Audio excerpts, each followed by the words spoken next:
오늘의 말씀은 창세기 4장 25절에서 26절 말씀입니다. 아담이 다시 자기 아내와 동침하매 그가 아들을 낳아 그의 이름을 셋이라 하였으니 이는 하나님이 내게 가인이 죽인 아벨 대신에 다른 씨를 주셨다 함이며, 셋도 아들을 낳고 그의 이름을 에노스라 하였으며 그때의 사람들이 비로소 여호와의 이름을 불렀더라. 아멘. 교인들이 교회에게 부탁하는 기도의 제목을 모아서 이렇게 저희들이 분석을 해보면 가장 많은 기도의 제목은 가정의 평안, 또 자녀의 일들, 이런 기도 제목이 제일 많습니다. 큰 문제가 없어도 보편적으로 가장 많이 부탁하는 기도 제목은 저희 가정이 믿음으로 든든히 서가고 자녀들이 좋은 믿음의 자녀들이 되도록 기도해 주십시오. 이런 기도 요청을 많이 받습니다. 저뿐 아니라 모든 분들의 기도의 제목이죠. 어떻게 하면 우리 가정이 믿음의 가정을 이루어서 하나님의 은총을 누리는 가정이 될까? 이 우리의 가장 궁극적인 기도 제목에 오늘 답을 제시하는 말씀이 창세기 4장 우리가 끝쪽과 5장의 내용을 볼 건데, 사실 오늘 내용은 그냥 족보의 족보. 아담의 후손들이 족보가 노아까지 10대의 족보가 등장합니다. 그런데 그냥 여러분이 성경을 글로 읽으면 뭐 아담이 누구를 낳고 또 뭐 셋이 에녹스를 낳고 뭐 그래서 쭉 뭐 무두셀라 뭐 노아까지 이렇게 내려가는 이름을 여러분이 보시지만 그 속에 숨겨져 있는, 글로 여러분이 다 받아들일 수 없는 숨겨져 있는 보석과도 같은, 왜 족보를 성경이 기록했을까? 그 족보가 우리에게 주려고 하는 메시지가 뭘까? 이 숨겨진 이야기를 좀 꺼내 보려고 합니다. 지난 시간에 가인이 아벨을 죽이고 결국 집을 떠나는 이야기를 여러분에게 해드렸습니다. 가인은 인류 최초의 살인죄를 졌어요. 엄청난 잘못을 졌지요. 그런데 하나님께서 그 가인에게 네 생명을 누구도 해치지 못하도록 내가 지켜줄 것이고 그 표식을 너에게 주리라 라고 말씀하셨어요. 왜 그랬을까요? 지난 시간에 제가 그런 얘기했죠. 더 큰 보복을 막기 위해서.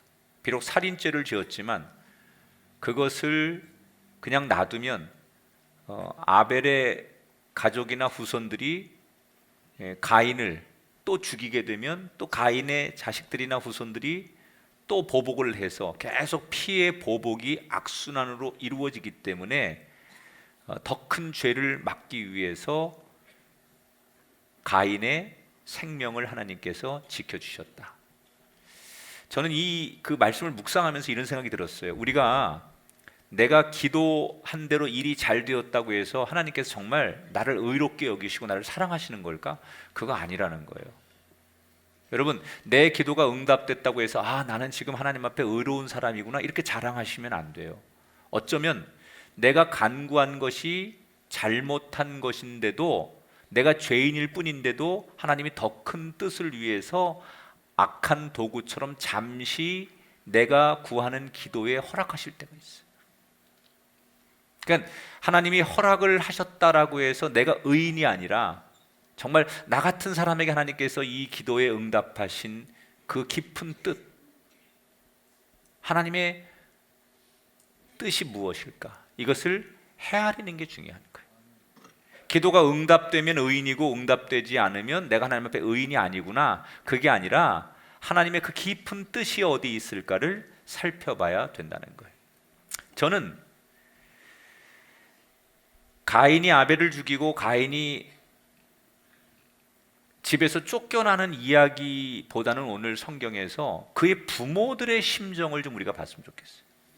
아담과 하와가 어땠을까?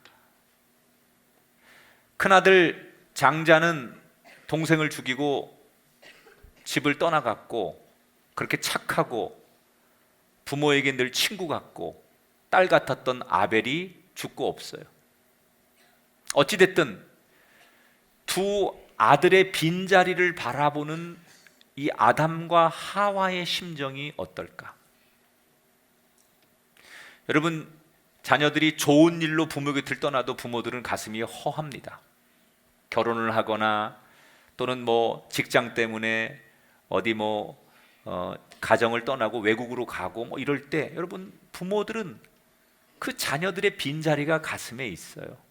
그런데 지금 아담과 하와는 자녀들 두 아들이 좋은 일로 떠난 것도 아니에요. 비극적인 일로 떠나버린 두 아들의 빈자리를 바라보는 이 아담과 하와의 심정이 어떨까요? 자식은 보통 가슴에 묻는다고 그러잖아요. 우리 교우들 가운데도 참 힘든, 자식이 자기보다 먼저 세상을 떠나서 하나님 곁으로 간 그런 가정들이 많이 있으십니다. 참, 무슨 말을 목사가 어떻게 해야 될까? 그리고 어떤 얘기를 한들 그 목사의 말 한마디로 그게 다 위로가 될 수 있을까? 늘 역부족을 느껴요, 그런 분들 만나면. 겉으로는 평온한 것 같지만 여러분, 평생 죽을 때까지 그 부모는 이 가슴에서 그 자식의 흔적이 떠나지 않는 거예요. 어떻게 그걸 잊어요? 웃고 있어도 그게 웃는 거겠습니까? 10년이 지난다고 그게 없어지겠습니까?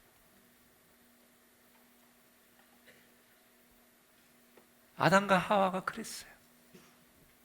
살아도 살아있는 게 아니고 먹어도 먹는 게 아니고 너무 기가 막힌 거예요. 그러니까 어느 때는 멍하니 넋을 놓고 하늘을 바라보다가 그저 하나님이 원망스럽고, 혹시 부모인 우리가 아들들 잘못 가르쳐서 그때 이런 것 때문에 이런 일이 벌어졌나 자신들을 자책하기도 하고, 여러 가지의 생각들이 복잡하게 아담과 하와를 짓눌러요. 가만히 있어도 눈물 나고 또 돌아서면 우라통이 터지고 그저 희망이 없어요. 그런데 그런 와중에도 아담과 하와가 놓지 않았던 게 하나 있었어요. 그게 뭐냐? 바로 예배예요. 울다가 지쳐서 멍하니 살다 보니 어느 순간 하나님 앞에 하나님과 약속한 예배 시간이 된 거예요. 그런데 지금 일어설 힘도 없고 걸어갈 힘도 없는데 그 하나님과 약속한 예배 시간 때문에 정말 죽을 것 같은 자신의 몸과 마음을 이끌고 터덜터덜 어떻게 해서든지 하나님 앞에 예배의 자리에 나가는 거예요. 자, 그러면 예배 자리에 그렇게 힘들게 그 모습을 하고 나갔는데 그 예배가 기쁨과 감격과 신령과 진정한 예배로 그들이 하나님 앞에 예배를 드렸을까? 전혀 그렇지 않았을 거예요. 여기 걸어 나오는 것조차도 죽을 것 같은 마음으로 나온 그들이 예배 자리에 나왔다고 해서 기쁨과 감격과 감사와 그리고 하나님 앞에 신령과 진정한 마음으로 예배에 몰입했겠느냐? 그렇지 않았을 거예요. 너무나 냉랭하고, 아니 솔직히 말하면 형식적이었을 것이고, 예배 자리에 나와 앉아있긴 했지만 무슨 정신으로 예배를 드리고 하나님 앞에 감사하고 찬송했겠어요? 전 그럴 수 없었을 거라고 봐요. 그러나 그들이 그 예배에 나온 건 어떻게 하나님 앞에 예배에 나와서 감사와 감격과 신령한 마음 없이 예배를 드릴 수 있느냐? 누가 그들을 비난할 수 있겠어요? 그들이 그 자리에 나온 건 자기들이 할 수 있는 최선을 다한 거예요. 다만 마음이 하나님 앞에 온전하게 기쁨으로 감격으로 드려지지 않을 뿐이지 그들이 예배에 나온 그 자체는 그들이 할 수 있는 최선을 다하는 거예요.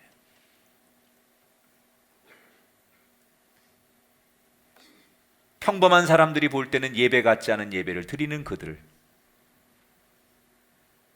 그러려면 뭐로 예배하느냐 이렇게 비난도 할 수 있겠지만, 그러나 그들로서는 최선을 다하는 예배의 자리를 그래도 그들은 지켰어요. 그런데 사람들은 몰라도 하나님이 그걸 다 지켜보고 계셨어요. 그리고 그렇게라도 몸부림치며 죽을 힘을 다해 예배의 자리를 놓지 않고 형식적인 예배지만 드리려고 하는 그들을 지켜보신 하나님께서 그들 예배 가운데 응답을 주시는데, 어떤 응답을 주시느냐? 그들의 상처를 씻을 수 있는 응답을 주시죠. 이 아담과 하와 사이에 새로운 아들을 하나 주세요. 보통 자식을 잃은 분들이, 물론 이제 다 장성의 자식을 잃으면 안 되지만 어릴 때 자식을 잃은 분들은 다른 생명을 다시 얻으면 그 생명을 얻고 그 아이를 키우면서 앞에 보낸 아이에 대한 것들을 조금씩 잊어가죠. 아담과 하와가 그랬어요. 아들이 하나 다시 태어났는데 이름을 셋이라고 졌어요. 셋이라는 뜻은 내려놓자 그런 뜻이에요. 놓다 그런 뜻이에요. 어떻게 해석을 했느냐? 하늘나라 가 있는 억울하게 죽은 아벨 대신 하나님이 주신 생명이다, 이렇게 생각했어요. 그래서 아담과 하와는 그 얻은 셋째 아들 셋을 열심히 키웠어요. 여러분이라면 어떻게 키우겠어요? 떠나버린 가인처럼, 죽어버린 아벨처럼 혹시 무슨 일이 생길까봐 그저 부모의 품에 안아놓고 애지중지 그렇게 키웠을까요? 아담과 하와는 그렇지 않았어요. 어떻게 키웠느냐? 첫째, 가인처럼 되지 않도록, 그러려면 더 철저하게 신앙교육을 시켜야 된다. 하나님 앞에 믿음 생활 잘하다가 억울하게 죽은 아벨, 그보다 더 신앙교육을 잘 시켜야 된다. 그래서 이 셋이라는 아들을 놓고 하나님이 누구신지, 어떻게 예배해야 되는지 철저하게 가르쳤어요. 가인과 아벨을 키울 때만 해도 이게 첫 번째 아이들이다 보니까 여러 가지 시행착오가 있을 수밖에 없었는데, 이제는 시행착오를 한번 겪은 아담과 하와는 늦게 얻은 이 아들만큼은 제대로 바르게 훈련하고 키울 수밖에 없었어요. 성경에 보면 재미있는 표현이 나와요. 처음에 아담과 하와가 장남 가인을 얻었을 때 그들이 뭐라고 하나님 앞에 성경에 고백을 하느냐? 내가 여호와로 말미암아 득남하였나이다, 이렇게 고백해요. 그런데 끔찍한 사건을 겪고 나서 셋이라는 아들을 얻었을 때 그들이 뭐라고 고백하느냐? 하나님이 내게 주셨으니, 이렇게 고백해요.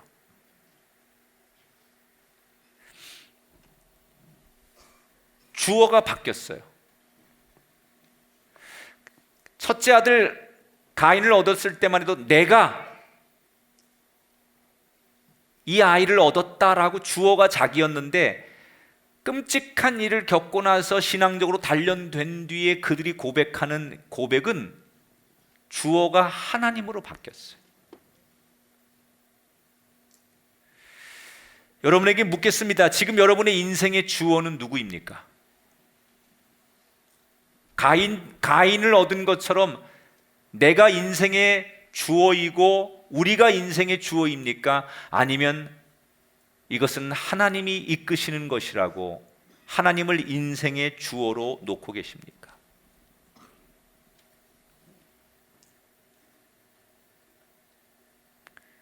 완전히 달라진 거예요. 그렇게 철저하게 신앙교육을 가르친 다음에 그랬더니 하나님께서 어떻게 그의 가정을 축복하시느냐? 창세기 4장 26절에 이렇게 말하죠. 셋도 아들을 낳고 그의 이름을 에노스라 하였으며 그때 사람들이 비로소 여호와의 이름을 불렀더라. 따라합시다. 여호와의 이름을 불렀더라. 사람들이 비로소 여호와 이름을 불렀더라. 이게 뭘 말하는 거냐? 사람들이 모여가지고 공식적으로 예배를 드리기 시작했다는 거예요.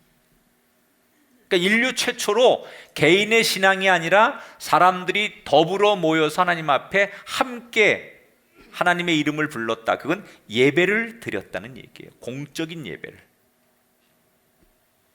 자, 셋이라는 아들을 얻었는데 그 아들이 또 결혼을 해서 아들을 낳았어요. 그게 에노스예요. 그 사이에 아담과 하와는 여러 명의 자녀를 낳고 그 자녀들이 또 결혼하고 또 자식들을 낳고 그렇게 삽니다. 아담이 몇 세까지 사느냐? 930세까지 살아요. 8대 손까지 봅니다. 8대 손까지. 오늘 제가 그 10대 노아까지를 설명해요. 노아 홍수 전에까지 족보가 아담부터 10대가 나와요. 그러니까 아담이 930세를 살면서 자녀를 굉장히 많이 낳았죠. 그런데 성경에는 가인, 아벨, 셋, 에노스, 무두셀라, 에녹, 노아 이런 중요한 인물들만 나와요. 성경은 구속사적인 관점에서 하나님의 그 구원 사역을 이루는 데 쓰임 받는 사람 중심으로 성경은 기록하니까 중요한 사람만 기록하는 거죠. 그 시대에 태어난 이런 사람 이름들을 일거수일투족을 다 적을 수가 없어요. 그래서 우리가 그런 것들을 상상하고 그런 것들을 배경으로 성경을 봐야 돼요. 그러니까 인구가 이때는 하나님이 생육하고 번성하라고 말씀하셨잖아요. 그래서 많은 자식들을 낳는 거예요. 셋이 에녹스를 낳고 그 사이에 셋의 누나도 있었을 거고 여동생도 있었을 거고 다른 형제들이 또 태어나서 그들이 또 결혼해서 자식을 낳고 또 그 자손들이 또 자식을 낳고 그래서 급속도로 인구가 증가하는 때. 근데 언제부터 그 인구들이 모여가지고 하나님 앞에 예배를 드리기 시작했느냐? 셋이 자기 자식 에노스를 낳아가지고 그때부터 가까운 집안들끼리 모여가지고 공식적으로 여호와 야훼의 이름을 부르며 예배했다는 거예요.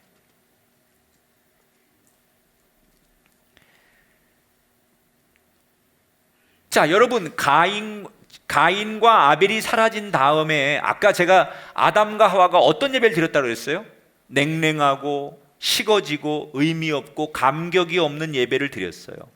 그런데 언제부터 그들의 예배가 활기를 띠고 함께 모여서 찬송하고 함께 모여서 말씀을 듣고 함께 모여서 기도하는 예배다운 예배가 됐습니까? 그게 셋의 후손들이 모이면서부터라는 거예요. 원래 아담과 하와는 장남도 떠나고 둘째 아들도 허망하게 죽고 나서 희망이 없었어요. 미래가 없었어요. 그런데 그렇게 미래와 희망이 없는 그 가정을 어떻게 일으켰느냐, 어떻게 믿음의 가정이 되게 했느냐, 그 핵심 포인트가 예배였다는 거예요. 너무너무 절망스럽고 너무너무 원망스럽고 너무너무 낙심되는 순간에 그들은 온 힘을 다해, 비록 남들이 볼 때는 형식적인 것 같지만 그 예배를 놓지 않았기 때문에 그들의 가정이 일어설 수 있었다는 거예요. 여러분, 우리가 어떻게 우리 평생 날마다 감격스럽고 날마다 행복하고 날마다 우리가 정말 최고의 영적인 컨디션으로 예배를 드릴 수 있겠습니까? 그게 사실 예배를 드리는 준비된 예배로서 가장 좋은 거지만 때때로 하나님은 우리의 형편과 삶이 최고로 예배 드릴 수 없는 형편일 때 우리가 그런 예배를 드리느냐 안 드리냐 그게 중요하지 않아요. 내 남은 마지막 힘을 다해서 냉랭하고 차갑고 형식적인 예배일지라도 예배의 자리에 나와 앉아 있는 그 모습을 하나님은 기뻐하시는 거예요.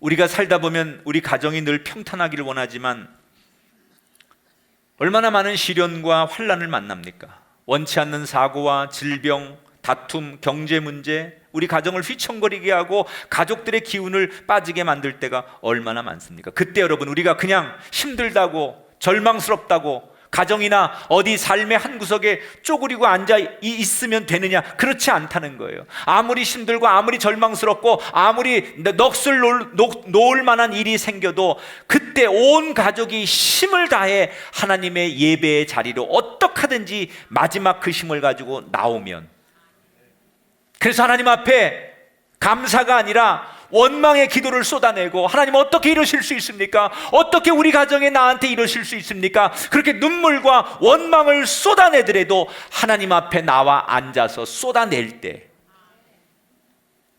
하나님은 우리를 일으키시고 우리를 도와주신다는 거예요.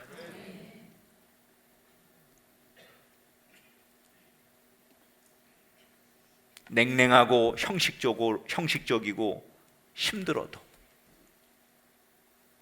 그래도 방향이 세상 길이 아닌 하나님과 약속한 예배의 자리에 나가서 멍하니 앉아 있더라도 그 자리를 지킬 때 하나님이 지켜보시고 그 가정, 그 인생을 다시 일으켜 주실 줄 믿습니다.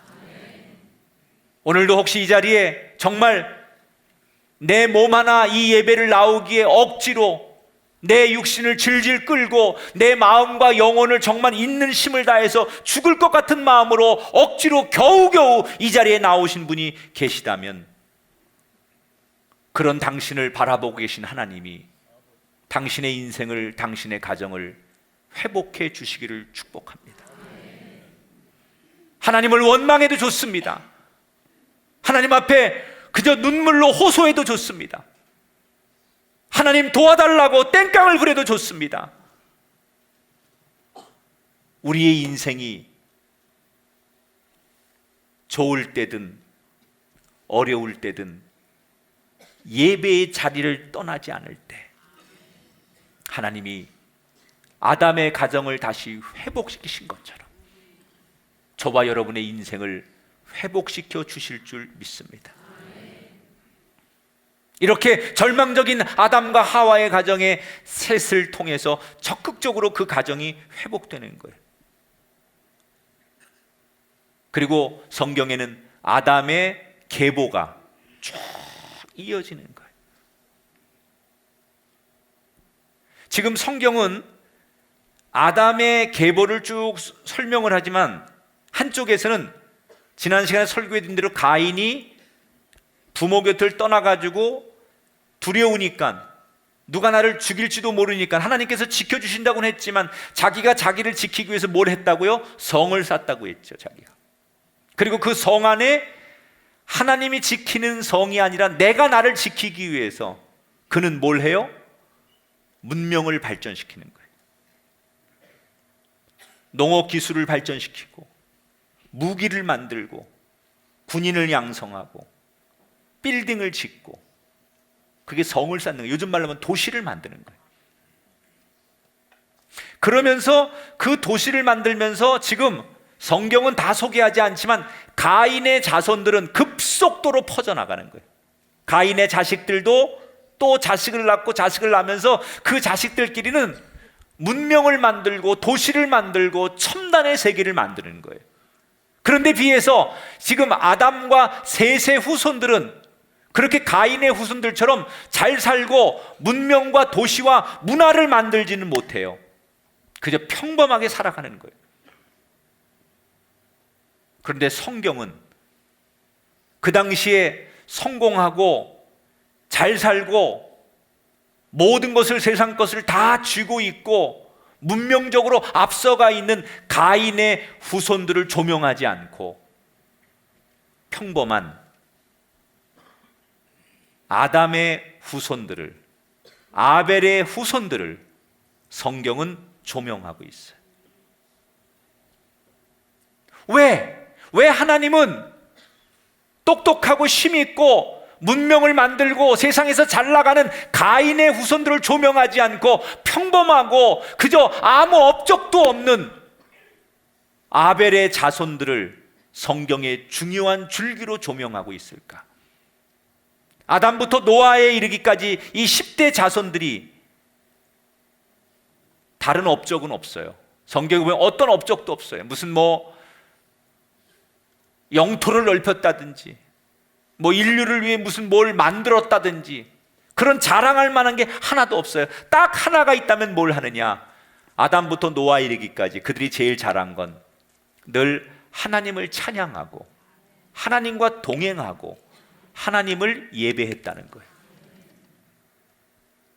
이건 뭘 말하는 거냐? 사람의 관점과 하나님의 관점이 다르다는 거예요. 사람의 관점은 세상에서 명예와 성공과 부와 물질 이런 걸 얻은 것을 우리는 성공했다고 하고 그런 사람들을 부러워하고 그런 사람들이 갑이고 그런 사람들이 세상의 리더라고 우린 말합니다. 그게 사람의 관점입니다. 그런데 하나님의 관점은 네가 세상에서 아무리 부와 명예와 성공을 거뒀을지라도 나와 동행하지 않으면, 나를 예배하지 않으면 나는 너를 성공한 인생으로 보지 않는다는 거예요.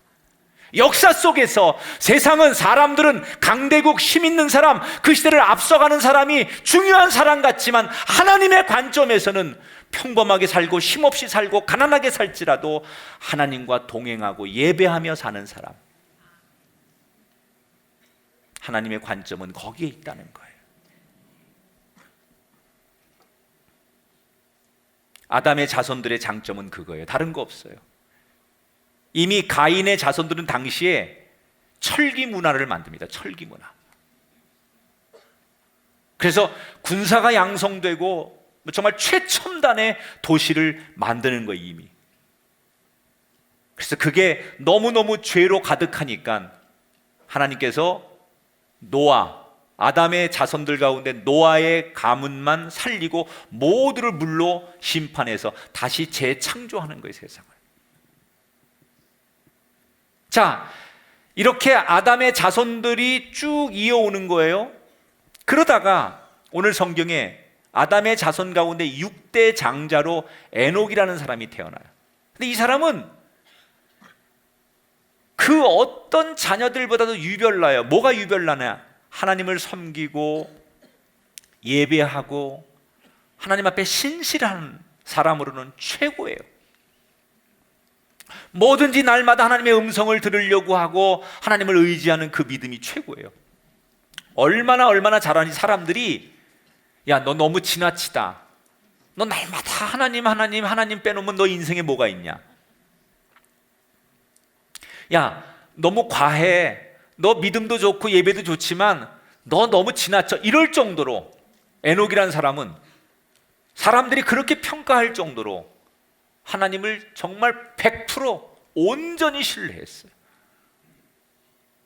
그 사람들이 야, 너 너무 그렇게 하나님만 그렇게 얘기하고 맨날 하나님만 의지하면 너 인생이 재미도 없고 절대로 너 인생이 행복하지 않아. 적당히 좀 해. 하나님 믿는 것 괜찮은데 그 정도 말고 좀 적당히 해. 이럴 정도로 에녹한테 사람들이 조언을 했는데, 그러던 어느 날 에녹에게 무슨 일이 생기느냐?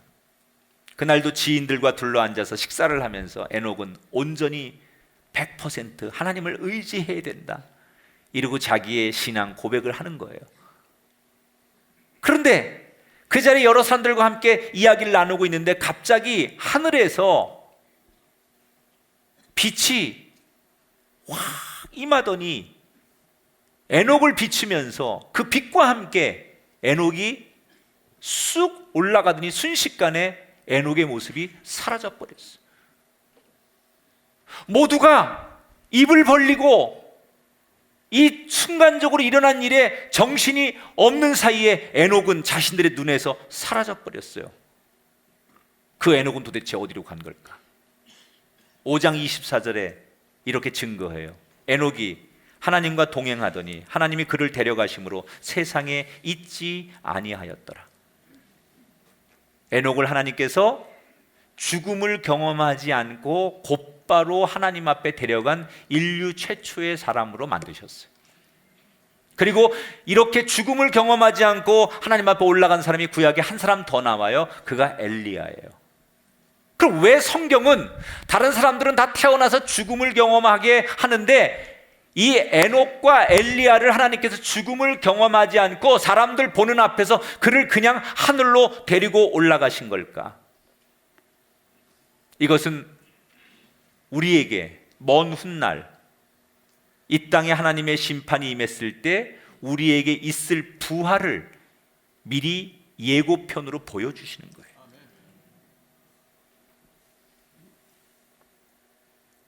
여러분, 이 에녹이라는 사람이 조금 전에 얘기했듯이 다른 업적은 하나도 없어요. 에녹을 이야기할 때 그에게 따라다니는 수식어가 하나 있어요. 그게 뭐냐? 하나님과 동행했던 사람. 에녹은 다른 별명, 다른 수식어가 없어요. 딱 한 가지가 있다면 하나님과 동행했던 사람. 여러분, 이게 하나님의 관점이에요. 하나님이 가장 기뻐하시는 사람은 누구냐? 하나님과 동행하는 사람이에요. 하나님이 기뻐하는 인생은 세상적으로 업적이나 세상 자랑거리가 많거나 세상 사람들이 부러워하는 많은 것을 가져서 하나님이 그를 칭찬하시고 하나님이 기뻐하시는 게 아니에요. 하나님이 기뻐하는 인생과 하나님이 가장 좋아하는 가정은 하나님과 동행하는 인생이에요. 이스라엘 백성들이 애굽을 떠나서 모세와 함께 광야 40년을 거닐면서 그들이 얻은 최고의 열매는 뭘까요? 하나님과 동행이라는 걸 얻은 거예요. 그 광야, 먹을 것도 마실 것도 아무것도 없고 내일을 알 수 없는 그 광야에서 그들이 얻은 영적인 열매는 뭐냐? 하나님과 동행하면 먹을 것이 없는 광야에서도 내일을 알 수 없는 광야에서도 하나님과 동행하면 살 수 있다는 거. 40년 훈련을 통해서 그들이 얻은 열매가 하나님과 동행하면 된다는 거예요. 여러분, 이 하나님과 동행한다는 건 뭘 말하는 거냐? 하나님과 내 삶의 보폭을 맞추는 거예요. 내가 뛰어가고 하나님이 저 늦게 오는 게 아니에요. 하나님이 뛰어가시면 나도 뛰어가는 거고, 하나님이 멈추면 나도 멈추는 거고, 하나님이 천천히 걸어가면 내 계획대로가 아니라 나도 그 하나님의 보폭에 맞춰서 천천히 하나님과 걸어가는 인생, 그걸 동행이라고 하는 거예요. 우리 자신들의 신앙을 한번 성찰해 봐야 돼요. 나는 지금 하나님과 동행하는 것인가? 아니잖아요. 내 계획, 내 욕심, 내 선포와 내 미래에 내가 세워놓은 계획에 의해서 하나님을 내가 뛰어오시라고 끌고 가는 인생, 이건 동행이 아니에요.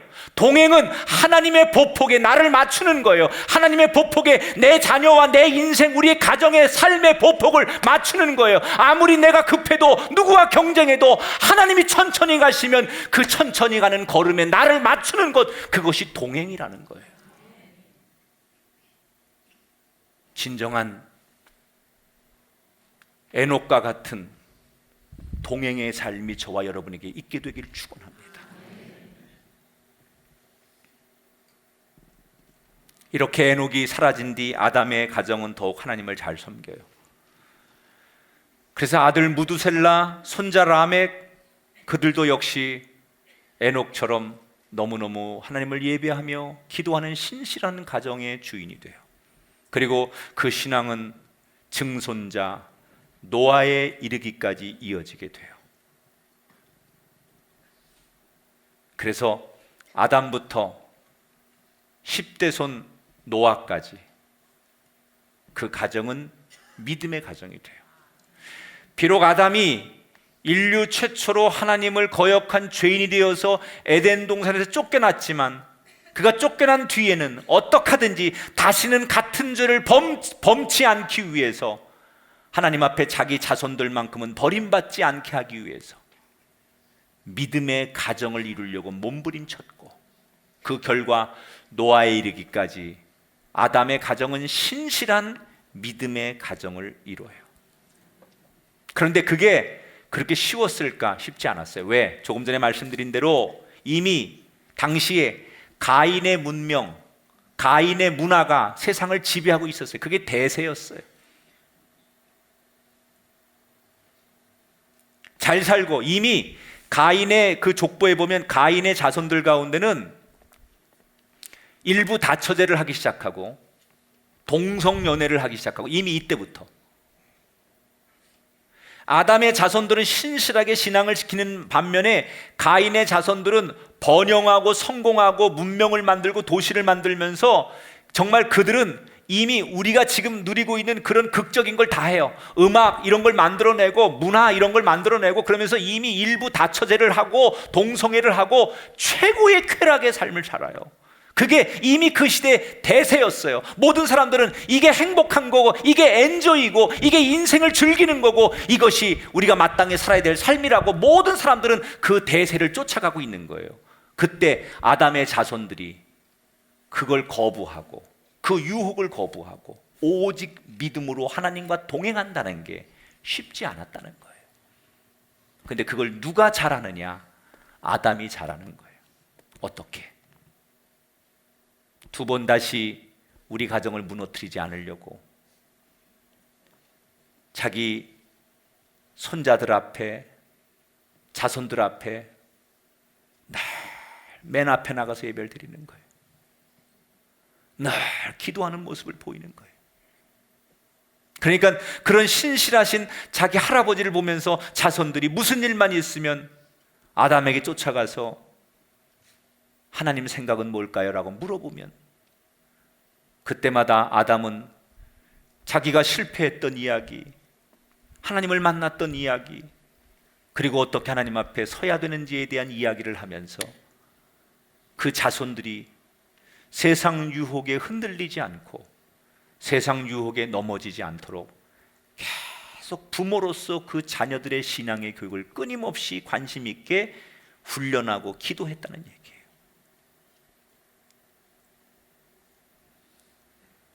내 가정이, 여러분의 가정이 믿음의 가정이 되기를 그렇게 많은 분들이 기도하고 그 기도 제목을 내놓고 계신데 그 지름길이 뭔지 아십니까? 그 기도 제목을 내놓는 우리 부모님들이 아담처럼 내가 먼저 잘해야 돼요. 부모는 TV 보면서 아이들에겐 책 읽으라고 하면 아이들이 책이 읽습니까? 부모가 엉뚱하게 살면서 아이들에게 믿음 지키라고 하면 아이들이 따르겠습니까? 내가 먼저 예배하고 내가 먼저 하나님과 동행하는 모습을 보여줄 때 내 자녀들이 그렇게 따라오는 거예요. 믿음의 가문을 이루는 건 다른 거 없어요. 내가 본이 돼야 돼요. 내가 잘해야 돼요. 여러분, 무슨 일이 있어도 여러분 죽는 날까지 자식들 앞에서 여러분 가정에서 예배 먼저 드리세요. 기쁜 일이든 슬픈 일이든 먼저 기도하고 시간 정해놓고 말씀을 보시고 무엇보다 하나님 마음을 먼저 사랑하고 잘하려고 하면 여러분 자식들이 그냥 물드는 거예요. 배우는 거예요. 뭐 사춘기 때나 젊을 때는 세상 유혹에 세상 문명에 이탈도 할 수 있어요. 따라도 갈 수 있어요. 그러나 반드시 돌아옵니다. 부모가 눈물로 예배의 자리를 지키는 그 가정의 자녀들은 반드시 돌아옵니다. 내가 본이 돼야 돼. 본이. 그때 여러분 가정이 믿음의 가정, 천국의 가정이 될 줄 믿습니다.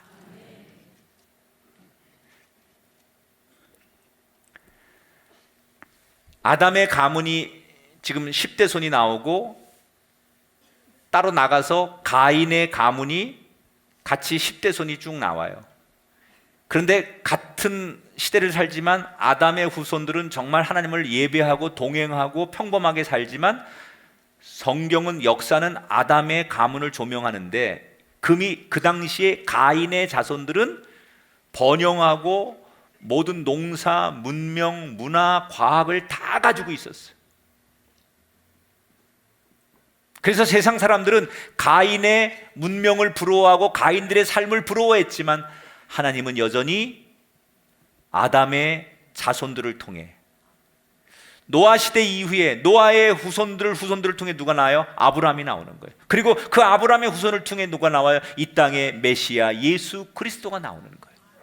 이미 창세기에서부터 이 땅을 구원할 메시아 예수 그리스도는 믿음을 지키고 하나님과 동행한 아담의 자손들을 통해 노아에까지 이르고, 그 노아가 살아나서 다시 자손을 낳고 그 자손들을 이어갈 때 아브라함이 나오고, 그 아브라함을 통해서 또 다른 자손들이 나오다가 이 땅에 예수 그리스도가 탄생하는 거예요. 믿음의 가문은 저절로 이루어지는 게 아니에요. 난 여러분의 가정이 이런 가정이 되기를 축복하면서 두 가지를 오른손 왼손에 붙드세요. 무슨 일이 있어도 죽기 전까지 내 죽을 힘을 다해서 예배의 자리를 지키세요. 예배에 나와서 정신이 없고 울더라도, 하나님이 원망스럽더라도, 아무것도 못하고 넋을 놓고 있을지라도 예배의 자리를 나오세요. 하나님은 그걸 지켜보시는 거예요. 꼭 내가 말해야 하나님이 내 마음을 아시는 게 아니에요. 내가 온전한 컨디션으로 예배해야 내 예배를 신령과 진정으로 받으시는 거 아니에요. 그 상황, 그 마음, 그 처지, 그 모든 것들을 다 이해하세요. 그럼에도 불구하고 예배의 자리에 나와 있으려고 하는 아담과 하와를 하나님이 보고 계시다가 드디어 회복을 시키시는 거예요. 그런 은혜를 여러분 빼앗기지 마십시오. 또 한 손에 아담이 되십시오. 한때는 하나님을 거역한 대명사가 되었어요. 인류 최초로 죄를 짓고 타락한 대명사가 되었지만, 그의 인생의 후반전은 다시는 이런 끔찍한 일이 일어나지 않기 위해서 내 자손들만큼은 그렇게 만들지 않기 위해서 자기가 죽는 날까지 930살을 살면서 한순간도 하나님과의 동행을 영적 긴장에서 빼놓지 않고 살았던 아담처럼, 에녹이 365살을 살아요. 무두셀라가 몇 살 살아요? 969세. 에녹을 빼놓고 아담부터 노아까지 평균 삶이 912세예요. 그러니까 지금 여러분 우리 상식으로는 이게 받아들여지지 않죠. 근데 성경은 굉장히 여러분 체계적입니다. 아담부터 노아까지 에녹을 빼놓고 912세 평균 삶을 사는데 1000년 가까이 살죠. 죽음을 피할 수는 없지만 하나님께 1000년 가까이 사는데, 그때 에덴 동산을 만들고 처음에 창세기에 이 가문을 이룰 때는 무슨 이 자연이 공해라든지 이 자연에 유해한 게 없었어요. 그리고 채식을 하고, 그러니까 노아가 더디 왔을 것이고 충분히 인간의 수명이 길어집니다. 근데 인간의 수명이 어디부터 짧아지느냐? 노아 홍수를 겪고 나서 900세 평균 삶이 600세로 줄고요, 다시 시간이 점점 지나가지고 구약으로 가면 200세, 100세 이렇게 가요. 그래서 나중에 성경 가면 어디가 나와요? 강건하면 70이고 80이고 여기까지 가는 거예요. 원래 하나님이 주신 생명은 인간이 주신 이 환경을 통해서 900세 1000년 가까이 사는 생명을 주셨는데, 인간이 죄를 짓고 타락하고 인간이 만든 문명들이 결국 인간의 생명을 점점점 줄게 말아서 100년도 못 살게 만들어요. 그리고 지금 우리는 이 현대 과학을 가지고 우리의 꿈은 뭐예요? 인간을 평균 100년을 살게 하는 거예요. 근데 그걸 못하고 있잖아요. 지금 우리나라 평균 수명이 아직도 70이에요. 이 인간의 문명과 과학과 인간의 모든 것들이 동원돼도 우리 마음대로 생명을 100년을 넘기지 못하게 만들어요. 하나님이 주신 창조의 질서를 따를 때 거기에 진정한 번영과 진정한 장수와 건강의 복이 있을 줄 믿습니다. 말씀을 정리합니다. 세상이 부러워하는 믿음의 가정이 여러분으로부터 시작되어서 여러분의 가문이 번영하시고 하나님이 역사의 한 페이지로 조명하는 아름다운 가정이 되시기를 주의 이름으로 축원합니다.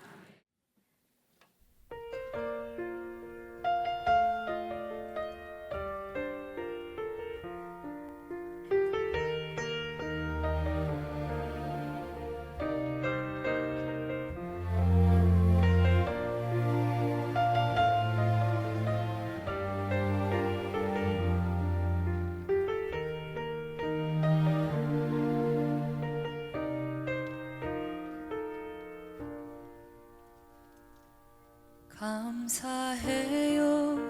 깨닫지 못했었는데 내가 얼마나 소중한 존재라는 걸 태초부터 지금까지 하나님의 사랑은 항상 날 향하고 있었다는 걸 고마워요.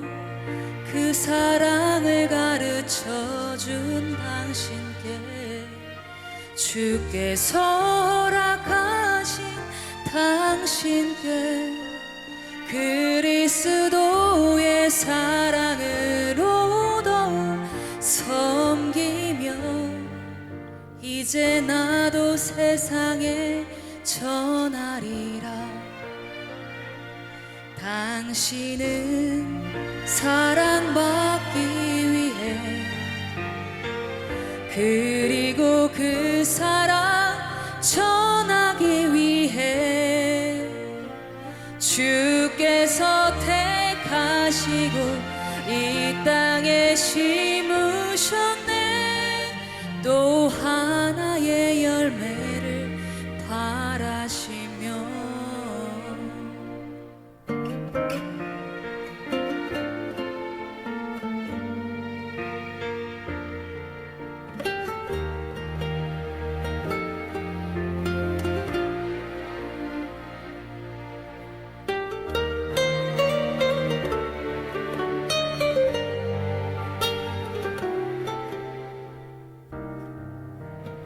우리 함께 옆에 있는 분들과 찬양할까요? 당신은 사랑받기 위해 그리고 그 사랑 전하기 위해 주께서 택하시고 이 땅에 심으셨네. 또 하나의 열매를 바라시며 당신은 사랑받기 위해 그리고 그 사랑 전하기 위해 주께서 택하시고 이 땅에 심으셨네. 또 하나의 열매를 바라시며 또 하나의 열매를 바라시며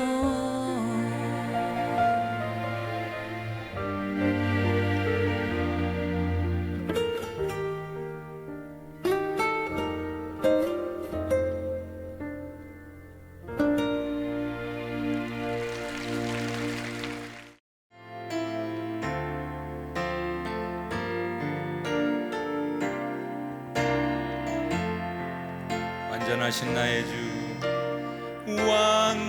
완전하신 나의 주, 의의 길로 날 인도하소서. 행하신 모든 일 주님의 영광 다 경배합니다. 예배합니다. 찬양합니다. 주님만 날 다스리소서. 예배합니다. 찬양합니다. 주님 예배합니다. 예배합니다. 찬양합니다. 주님만 날 다스리소서. 예배합니다. 찬양합니다. 주님 홀로. 우리 두 손 높이 드시고 예배합니다. 예배합니다. 주님만.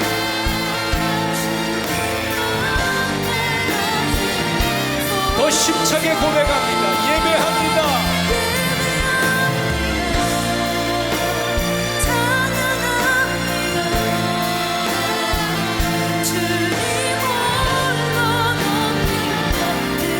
주님 홀로. 한 번 더 고백하십시오. 주님만 홀로 높임 받으옵소서.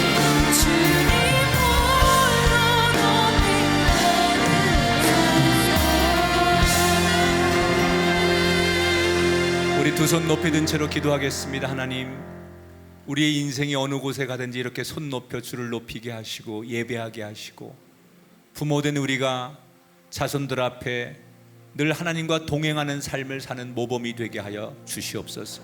그래서 우리의 가정이 하나님이 주목하시고 하나님이 들어쓰시는 역사의 한 줄기를 이루는 가문이 되기를 원합니다. 우리의 가정, 우리의 가문, 우리의 자손들을 사용하여 주옵소서. 이제는 우리 주 예수 그리스도의 은혜와 하나님 아버지의 극진하신 사랑하심과 성령님의 감화 감동 역사하심이 오늘도 신령과 진정으로 예배하며 하나님 앞에 아름다운 아벨의 제산을 쌓고 기쁨으로 예물을 드리고 돌아가는 성도들, 그들의 마음과 인생과 가정과 생업 가운데 영원토록 함께하기를 축원하옵나이다. 아멘.